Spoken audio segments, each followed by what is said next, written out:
100% পুষ্টিকর, ওজন বৃদ্ধিকারী, রোগ প্রতিরোধ ক্ষমতা বাড়ায় এমন একটি খাবার রেসিপি নিয়ে আপনাদের মাঝে চলে এসেছি।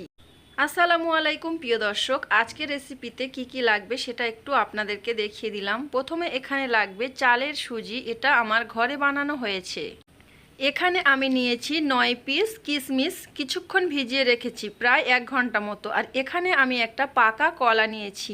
কলাটা খুবই পাকা নিতে হবে, কলাটা কোনোভাবে যেন কাঁচা কাঁচা ভাব না থাকে। আর কিশমিশের বদলে আপনারা খেজুরও নিতে পারেন। বাচ্চাদের পুষ্টিকর এই রেসিপিটি বানানোর জন্য আমি এখানে ইন্ডাকশান ওভেনে ফ্রাই প্যান বসিয়ে দিয়েছি। ফ্রাই প্যানে আমি হাফ চা চামচ ঘি দিয়ে দিচ্ছি। ঘরে তৈরি ঘি বাচ্চাদের জন্য খুবই উপকারী। এটি বাচ্চাদের স্বাস্থ্য ভালো রাখে এবং রোগ প্রতিরোধ ক্ষমতা বৃদ্ধি করে। আপনারা সব সময় চেষ্টা করবেন ঘরে তৈরি ঘি দিয়ে বাচ্চাদের খাবার বানানোর জন্য। তো আমি এখানে প্রথমে ঘিটা দিয়ে দিয়েছি, এখন আমি ঘরে বানানো সুজিটাও দিয়ে দিয়েছি। দিয়ে এখন আমি খুব ভালোভাবে এটা ভেজে নেব। এমনভাবে ভেজে নিতে হবে যাতে করে পুড়ে না যায়। ঘি বাচ্চাদের চোখের এবং চুলের জন্য খুবই উপকারী। ঘি হচ্ছে গুড ফ্যাট, তাই বাচ্চাদের খাবারে অল্প পরিমাণে দেওয়ার চেষ্টা করবেন, খুব বেশি একটা দেওয়ার চেষ্টা করবেন না। এখানে সুজিটা ভাজা হয়ে গিয়েছে, আমি এর মধ্যে পানি দিয়েছি খুবই অল্প পরিমাণে।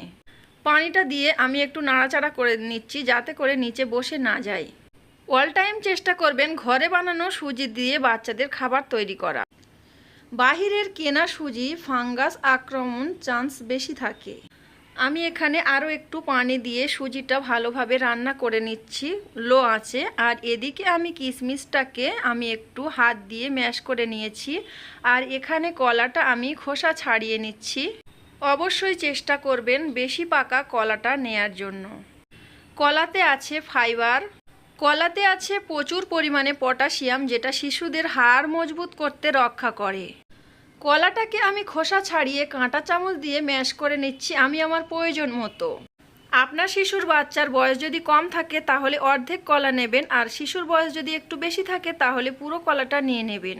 কলা স্বাস্থ্যের জন্য খুবই উপকারী, তাছাড়া এতে ফাইবার আছে যেটা বাচ্চাদের হজম ক্ষমতা বৃদ্ধি করতে সহায়তা করে। কলাটা আমি কাঁটা চামচের সাহায্যে খুব ভালোভাবে নরম করে নিয়েছি। এখন আমি সুজিটাকে আরও একটি নেড়ে চেড়ে দিচ্ছি। এই পর্যায়ে আমি এর মধ্যে দিয়ে দেব ভিজিয়ে রাখা, নরম করে গলিয়ে রাখা কিশমিশগুলো। আপনারা চাইলে এর মধ্যে খেজুর অ্যাড করতে পারেন। তারপর আমি এর মধ্যে ম্যাশ করে রাখা কলাটা দিয়ে এখন আমি খুব ভালোভাবে নেড়েচেড়ে খাবারটা রান্না করে নেব। 1 বছর হওয়ার আগে বাচ্চাদের খাবারে কোনো রকম লবণ চিনি দেয়া যাবে না। তাই কলাতে এবং কিশমিশে ন্যাচারাল মিষ্টি আছে, এটা আপনারা ব্যবহার করতে পারবেন। আপনার বাচ্চার জন্য এই রেসিপিটি 100% পুষ্টিকর এবং ওজন বৃদ্ধিকারী, রোগ প্রতিরোধ ক্ষমতা বাড়ায় এই খাবারটি। আমি যে রেসিপিটি আপনাদের সঙ্গে শেয়ার করছি, এই রেসিপিটি 6 মাস থেকে 12 মাসের খাবার হিসাবে ব্যবহার করতে পারবেন। এই রেসিপিটি আমি বানিয়েছি, আপনারা চাইলে 1 বছরের পরেও শিশুদের খাওয়াতে পারবেন। এতে একটু তাল মিছরি এবং গরুর দুধ অ্যাড করে রান্না করে নিতে পারেন। 1 বছর হওয়ার আগে বাচ্চাদের কোনো খাবারে গরুর দুধ অ্যাড করা যাবে না, তার জন্য আমি পানি দিয়ে খাবারটা রান্না করে নিয়েছি। পানিটা অবশ্যই বিশুদ্ধ হতে হবে। খাবারটা আমার বাচ্চার খাওয়ানোর জন্য একদম রেডি হয়ে গিয়েছে। খাবারটা বাচ্চাকে খাওয়ানোর সময় ঠান্ডা করে নিতে হবে। আর আপনারা চাইলে এভাবে করেও খাওয়াতে পারেন। আর যাদের বাচ্চারা ফর্মুলা দুধ খায় তাদের বাচ্চাদের জন্য একটু ফর্মুলা দুধ গুলিয়ে এর মধ্যে দিয়ে দিতে পারেন। বাচ্চাদের 100% পুষ্টিকর এবং ওজন বৃদ্ধিকারী, রোগ প্রতিরোধ ক্ষমতা বাড়ায় এই রেসিপিটি আপনাদের কাছে যদি ভালো লাগে তাহলে ভিডিওটিতে একটি লাইক দিয়ে চ্যানেলটি সাবস্ক্রাইব করবেন। খাবারটা আমি ঠান্ডা করে নিয়েছি। এখন আমি এর মধ্যে ফর্মুলা মিল্ক একটু গুলিয়ে নিয়েছি। এখন আমি এর মধ্যে খুব ভালোভাবে মাখিয়ে নেব।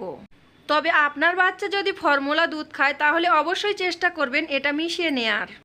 বরাবরের মতো সবার সুস্বাস্থ্য কামনা করে আজকের ভিডিওটা এখানে শেষ করছি। আবারও দেখা হবে অন্য কোনো ভিডিওর সঙ্গে, অন্য কোনো রেসিপির সঙ্গে। ততক্ষণে সবাই ভালো থাকবেন, সুস্থ থাকবেন এবং নিজের বাচ্চাদের প্রতি খেয়াল রাখবেন। আল্লাহ হাফেজ, আসসালামু আলাইকুম।